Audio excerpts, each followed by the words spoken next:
The following production is part of the Play Some Video Games podcast network.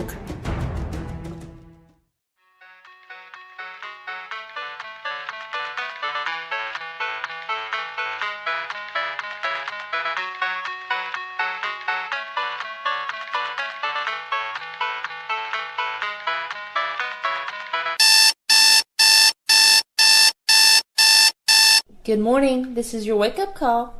Good morning and welcome to Early Morning Gamer, the only video game podcast to watch the sunrise with. Although I suppose you could actually watch the sunrise with any podcast depending on when you listen to it. But anyway, I'm Seth and I'm joined this week, kind of as always now, by Justin. How are you this morning? Oh, I'm doing great, Seth. Great. I couldn't think of anyone I would rather spend watching the sunrise with. Yeah, very. Maybe my wife, I guess. Well, today's February 7th.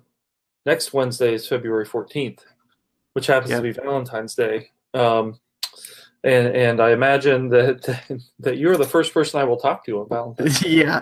Yeah. What do you think? How do you feel about that? I'm all right with it. Yeah, me too. Cool. Anyway, this week we actually have some fun news to get into, and we're going to talk about the games we've been playing and this week's releases, which includes a pretty colossal game. But before we get into that, let's talk about what we've been playing. I believe you finished one of my I don't know if it's one of my favorite games from last year, but I really enjoyed it over the past week in the Uncharted series. Yeah. No, I finished Lost Legacy, and I really enjoyed that game. I really like Uncharted 4. Uncharted Lost Legacy was same engine, so it looked amazing, just like Uncharted 4 did, and I liked the story. It was a full-fledged game as far as I was concerned. And it didn't cost $60, so that was, it was a little bit cheaper, which is nice. I really liked that game. I was really impressed. Yeah, I liked it a lot as well. I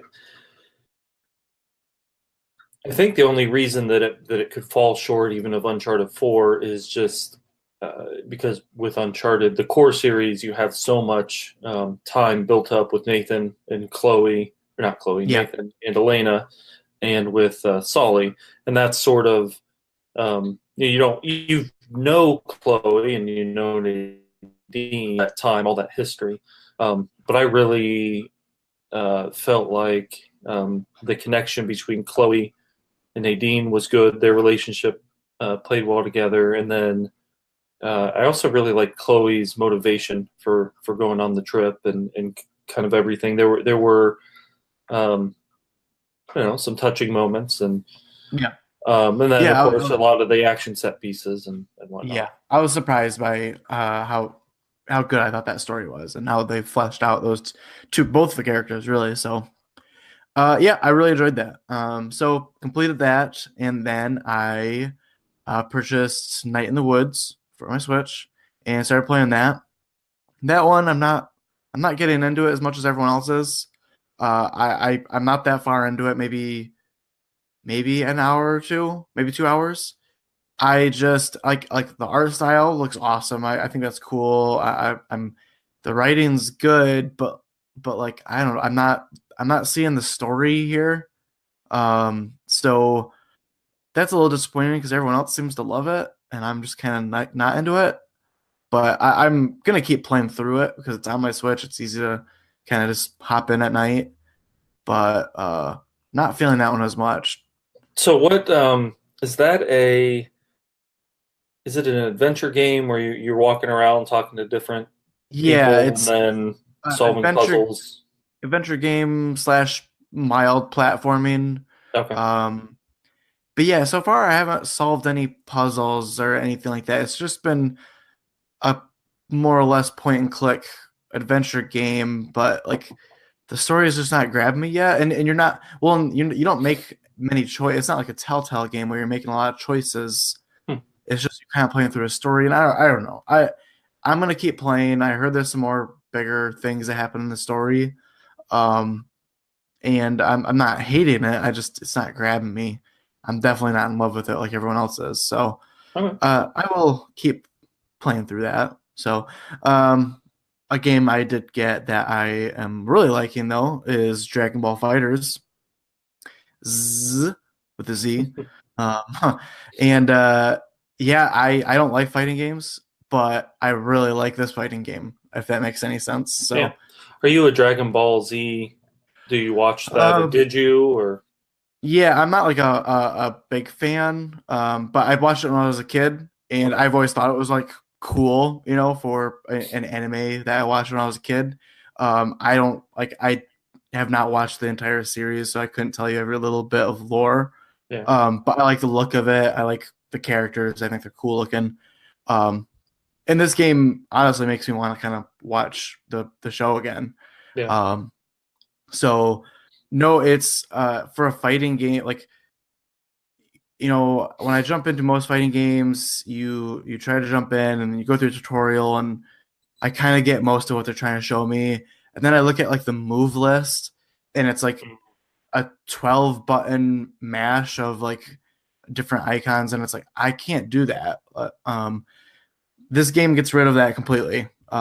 There's maybe 4 buttons that you need to kind of pay attention to, and some slight like up down combos, but there's a lot of like auto comboing, so I feel like I'm playing the game great, and I feel like I'm good at this game.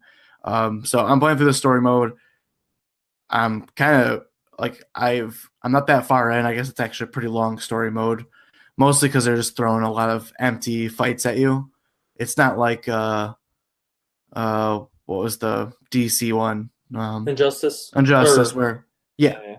Injustice, yep. Where you're getting a story after every single match. Mhm. This one you're doing like 5 matches and then you do a story match. So they're padding that out quite a bit, but I'm enjoying it. It's a really fun fighting game. Cool. Yeah, it looks really cool. It just looks like I've never watched Dragon Ball Z, but I mean, it just looks like an anime. Yeah, it does. Yeah. So that looks fun. This week I've been playing, still going through Celeste. Haven't just through circumstances haven't played as much Switch as I did last week, but believe I just finished chapter 5 of 8 in Celeste. Of course, it's the kind of game that after I'm done or after people are done with it, they can go back through and try and lower their death count, lower their speed runs.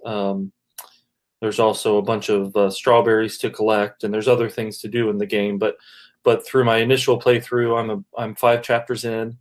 I'm now dying, 150 plus times per chapter.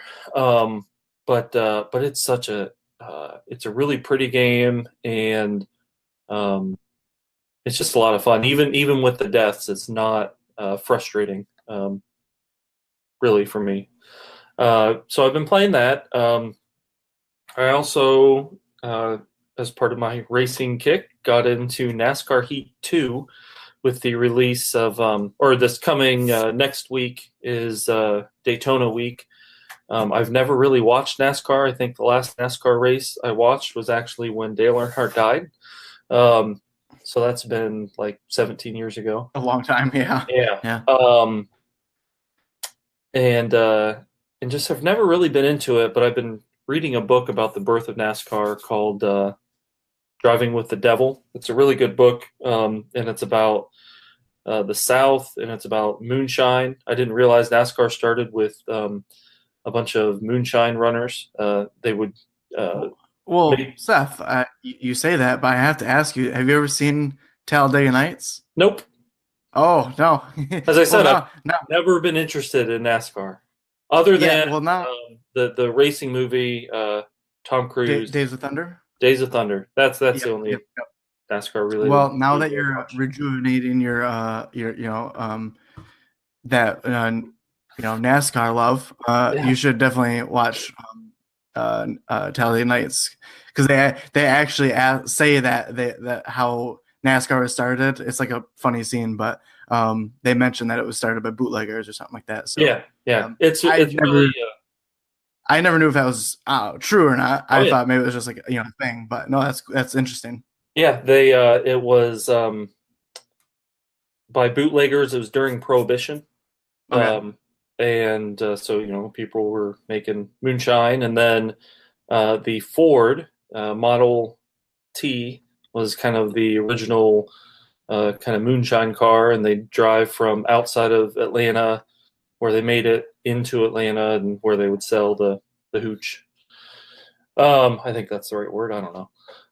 Anyway, I've been playing NASCAR Heat 2. This Friday, they dropped the 2018 DLC, where it adds, the new drivers and paint schemes, and there's the Charlotte Speedway is adding an oval, or a roval, they call it, where it's part road course and part on the oval. So they're adding that course. So I've been having fun with that. I also started The Last Guardian, which I got from the library. Really just now got through the first intro section, and we're kind of out of the cave that you started. Did you play that? No, I haven't. Okay. But we'll talk about another game later for new releases that's related to Last Guardian. So I do think I'll probably get into this later on. Yeah, maybe after I hear a little more about what how you're liking it. But yeah, it's interesting so far. It's kind of the game, it's a puzzle game, and you have to go around and find, like right now I'm having to find these barrels to feed to the giant creature Trico. And so you just kind of have to walk around until you see something that catches your eye, and then you walk over, which I'm not big on those kind of games where I just feel like, oh, I happened to stumble over something. Luckily, it's not like I really search for something. So it's interesting. It's a good looking game. And the story is kind of grabbing me, but we'll see. I'm, like I said, just in the intro section. And then the other, not a game, but the other thing, I ordered a Scuff controller with a couple of back paddles on it. Yep. Haven't gotten it yet. It'll be hopefully here next week. But my the one thing with PS4, the DualShock 4, I really like the controller, but I've had some bad luck with some of the controllers really since launch. My thumbstick pads on my original controllers, and then when I got the PlayStation 4 Pro, got the new controller, and they fixed the thumbstick pads, and those have been fine. But in the last couple weeks, my L2 button, one day it had kind of popped off somehow, and I got it back on, and then now it's loose, and the game will think that I'm pushing it when I'm not. Mm-hmm. So like when I'm playing a racing game where L2 is the brake, I can't really do that because I'm just braking as I'm going around. So, or shoot it, I play Destiny 2 and I'm, constantly, it's like zooming in and zooming out without me doing anything. So I was in the market for a new controller, and I know Kyle here at PSVG really likes his Scuff controller, and I wanted to try I got the back paddles, and I really want to try that for shifting in racing games, and then I guess in shooters, you use that for jumping while you use your right thumb to aim and whatever. So yeah, I'm looking forward to trying that and hope that it holds up better than my my other controllers have. Standard PS4, yeah. I imagine it will. I mean, Xbox has an Elite controller for a reason, because a lot of people want, gamers like us who spend a lot of time want like a premium controller that'll hold up, and it's cool to have like the paddles and stuff, and from what I've heard, it's just like a better feeling controller. I've always kind of been interested, especially because like of playing Call of Duty and stuff. I've Yeah. always I'm well aware that it won't make me a better gamer, but at the same time, I wonder if it would just make things a little more fun or something like that. So I mean, there's a reason that people buy them. So Right. uh, Yeah, yeah, I don't think it's gonna turn us into pro gamers, but I think the ability to be able to jump around while you're moving your thumbstick and aiming is a big yeah, thing. And then also, they have a modification on the triggers where um, you don't have to push it in as far to shoot, so it's yeah, more of a yeah, hair yeah, trigger. So you start shooting faster. yeah, yeah. Which So what you're saying is that we are going to become we're going to start the early morning well, gamer pro team. sure, yeah, that Okay. works. Good. Okay. All right. Well, that is what we've been playing. On to the topics of the week. Kind of a big rumor that I guess started around the last week or so and then popped up yesterday on Polygon is something you might be excited for. Call of Duty Black Ops 4. I know you play most of the Call of Duty games, if not all of them. What are your thoughts on the Black Ops series? It's the best series that they've made. Okay. I mean, the whole series blew up when they made Modern Warfare 2, and those are probably still my like Modern Warfare 2 is probably still my favorite. But other than that, the Black Ops series has been like the best series. It's got the most story, like interesting story, because it's kind of like a cool. There's a little bit of time travel. At least from the player's aspect, and it sounds like in the original Black Ops and Black Ops 2 went I think you'd go in the future, but you'd also really spend most of your time I think it was like in the 60s kind of era, Okay. or like Vietnam, maybe, and that then it kind of slowly moved towards the future.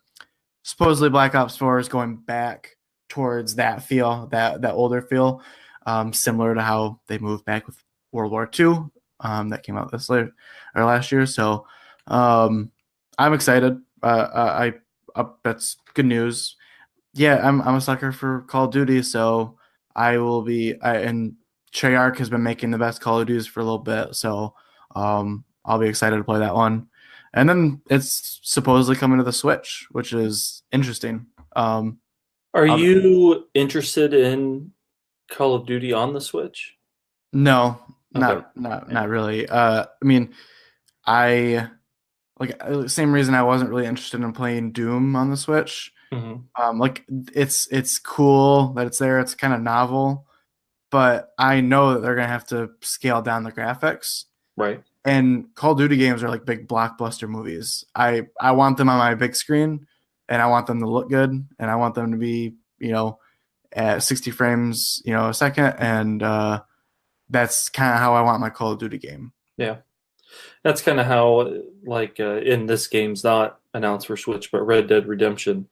Um, yeah, if it came to Switch, I want to play that on the biggest screen with the best graphics that I possibly can. I don't have a 4K TV, Yeah, but still, I want to play it on my big screen. It's not something that I want to play on a small screen. Um, yeah, and if you're going to play it on your TV, why not just get it for PS4 rather than the Switch? yeah, exactly. There's certainly games where it's like, no, this I need to play this on a PlayStation. So Yeah. Yep. Cool. Well, that's was it expected that this year would be a Black Ops year, or I guess this year it was. I Treyarch didn't year? really I didn't really think of it because I kind of just forgot. But yeah, they have 3 studios that each have 3 years to make a Call of Duty game, and it's Treyarch's turn. I think people are questioning whether they would keep going with Black Ops, or if they would start a new series. But they're going with Black Ops. So All right. Another big thing. It's not really released this week, except some people are in the beta for it. But the PS4 system software 5.5, the beta came out, and they released some information about the different features in it. I believe that Dev is in the beta, and maybe Kevin also. I know there are two people, either Kevin or Kyle. Are you in? Did you get selected for it, or do you do any of the? I the didn't betas? even look into it. No, I just learned about it this morning. Cool. The things they're adding to this one: playtime management, which allows family as a parent, you can set playtime Yep. requirements for your child so they don't play too much. But I guess as a parent, I just kind of watch my kids and know what they're doing anyway, and they stop playing when they're supposed to stop playing. So they're updating the UI in the library. They're adding the ability to hide apps in the library. So, I have a bunch of demos and different things in the library that I'm not going to play the demo of NBA Live 14 ever again. Exactly. But every time I go into my library, it's there. So they're adding the ability to hide things like that, which is neat. I mean, that's, just clears up your clutter. Yeah. And then the big thing that I forget. Do you have a PS4 Pro? I do not, but Okay. it looks like you'll be happy that you have one. Yeah, I guess I still don't exactly know what sampling is, but they're adding super sampling mode on PS4 Pro, which will supposedly allow anybody who has a Pro, even if you don't have a 4K TV, to have an enhanced visual experience. So games that render in 4K will render in 4K and then downscale to match my 1080p, which should then allow for a sharper, enhanced image. So I don't know that as a pro owner, I talk myself sometimes into a game like Rise of the Tomb Raider looking a little better, or Uncharted Lost Legacy, but I don't really know if it does. Yeah. So the games this generation look great regardless. So Yeah, it is. Yeah, I imagine it's a little bit hard to tell if you don't have the new 4K TVs with the HDR and all that stuff. But like I don't know, it sounds like I know when the Xbox One came out, they kind of made this blanket statement saying that even if you didn't have HD or a 4K TV, the Xbox One would somehow make 1080p games look better. Kind of sounds like it sounds like PlayStation is just putting a name to it, saying it's super sampling mode, and if you have a 1080p or 720 or whatever, it's just gonna look a little slightly better. So I know with the Xbox One X, when that came out, people were playing Madden, and they said Madden, and that this isn't just visually necessarily, but that it just looks better. Like the players move better, and just everything looks a little clearer, even on a 1080p. So I don't know. Some people are excited about super sampling. I think it's giving people more reasons to get a PS4 Pro. Other kind of oddball news item. Did you watch the Super Bowl? I did. Are you being in Michigan? Are you a University of Michigan fan? I am. I'm actually wearing a Probably. University of Michigan shirt underneath my jacket. So yeah. You probably like Tom Brady. Yeah, I'm. It's not really because he's from Michigan though. It's just I don't have anything. I know people like to really hate on him, but like I don't know. I think he's a good quarterback. Seems like an all right dude. Goofy, but I've always kind of liked him. So yeah, I was kind of rooting for the Pats this year. I was rooting for the Eagles because I like to see different teams win. Yeah. But my favorite team is the Jaguars, so it was sad to see the refs decide that game. Anyway, if you were watching the game, you may have seen at one point they brought up a comparison between Nick Foles and Tom Brady. This was sometime during the first half, and they had a full body shots of the two of them in their uniforms, but they weren't their actual images. They were computer images that looked pretty terrible. Did you Yeah, see they're like that? they're like 3D models of both quarterbacks. And you know what it looked like to me? It looked like they took pictures of either both quarterbacks and then like wrapped those pictures around a really crappy 3D model. Mm-hmm. But yeah, it's like it was really weird considering they could literally just go to EA and be like, "Hey, we need the models for both players," and they would look really great. But no, whatever they did it didn't look good. It looked like a PS1 or PS2, era model. Yeah, definitely did. Yeah, PS2. So it was just kind of funny. It was Like, funny. People were when talking it about popped up, I was just like squinting a little. I was like, "What is that supposed to be?" Yeah, I think every gamer in the world who was watching that game was doing the exact same movie, or just a little bit of a squint, like what's going on here? Yeah. Other news item from the week, just to touch on, supposedly, and this has been rumored for a bit, but Crash Bandicoot, the game that came out on PS4 last year, could be coming to Switch and PC, possibly this year. And then I guess Activision is looking at making more Crash games. So I think it was a pretty successful release, and it was high up on the release lists, like digital sales and whatnot from last year. Yeah. I remember it selling really well, like surprisingly well. So that's cool. I would like to see that come to Switch, for sure. I would definitely play Crash Bandicoot on my Switch. Not really sure if I want more Crash Bandicoot games or new ones.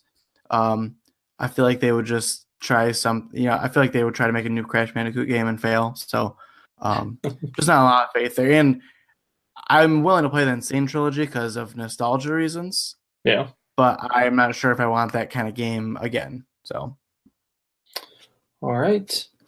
Now on to new releases. It's on the PS4 side, especially. It's a lighter week, kind of overall, but there is one large exclusive coming this week, and that is Shadow of the Colossus. Have you picked your copy up yet?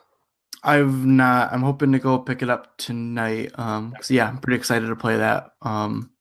But yeah, that's pretty big. It's getting really good reviews, so that's cool. Did you didn't play it originally? Nope, never played it. So I've played a little bit of Eco, but that's it. If you're not from the same developer, but nope, I am really excited. I definitely plan on starting that tonight. Cool. Let's say I played it on PS3 when it was on PlayStation Plus. Maybe made it through 2 of the Colossi. The one sort of hang up was the controls, and hopefully they've been, smoothed out or changed around a little bit. That is one thing about Last Guardian, like the jump button is on triangle, and which is just weird to get used to. And then I don't know, just the camera control is a little bit, it feels a little bit older. So hopefully Shadow of the Colossus, it sounds like even if the controls aren't completely modernized, it's still a good experience. So yeah. So that is the big game coming out on PlayStation 4 this week. There are a couple games that look interesting that are coming actually to both PS4 and to Switch. Dendara, which is described in a bizarre universe where the oppressed are on the brink of oblivion. Dendara has awoken to reshape the world. The world of Salt hangs on the brink of collapse. The citizens, once free spirits, now stand oppressed and isolated, but not all is lost.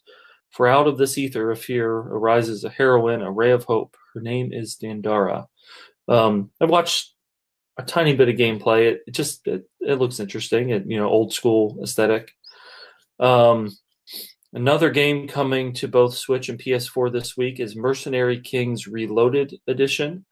I don't know what makes it the Reloaded Edition, but this game launched on PlayStation Plus a couple years ago. Have you played it? I think I downloaded it, but never ended up playing it.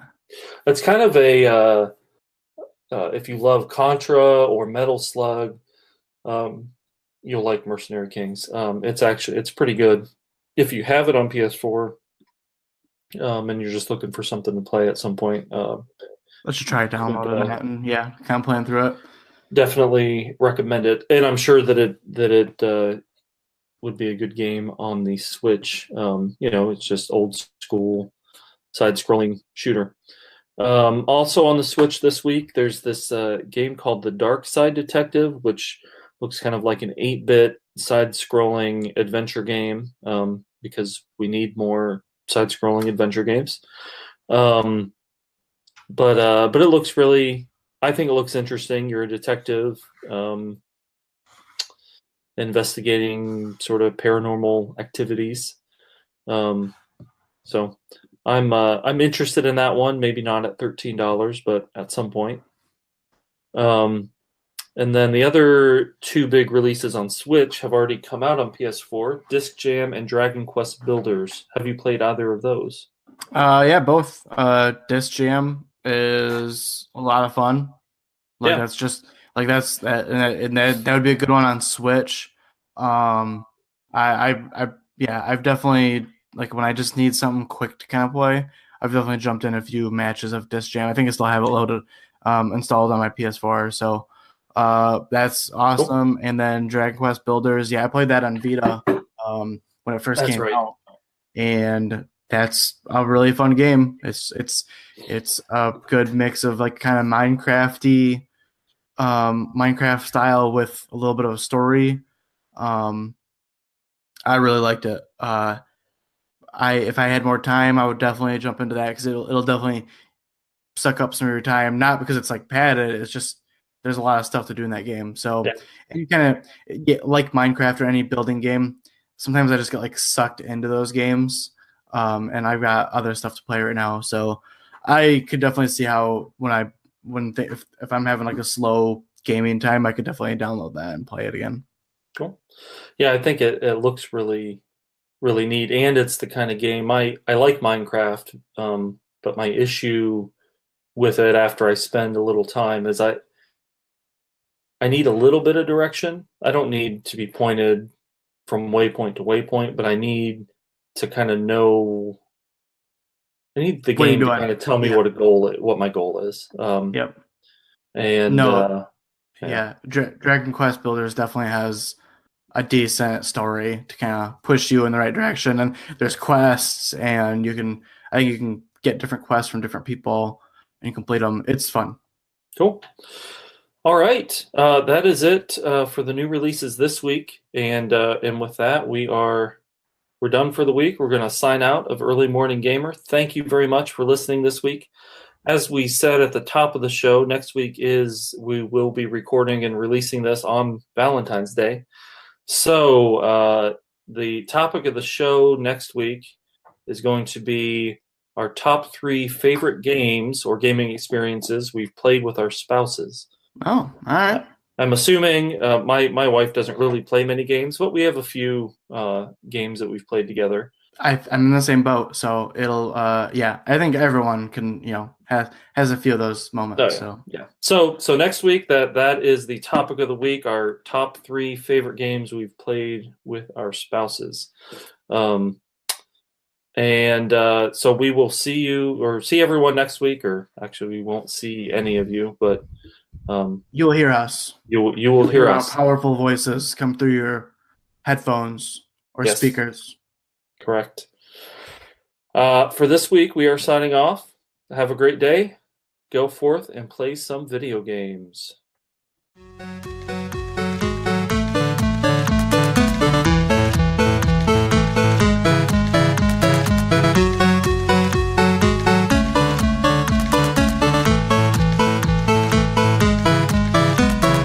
This has been a production of the Play Some Video Games Podcast Network.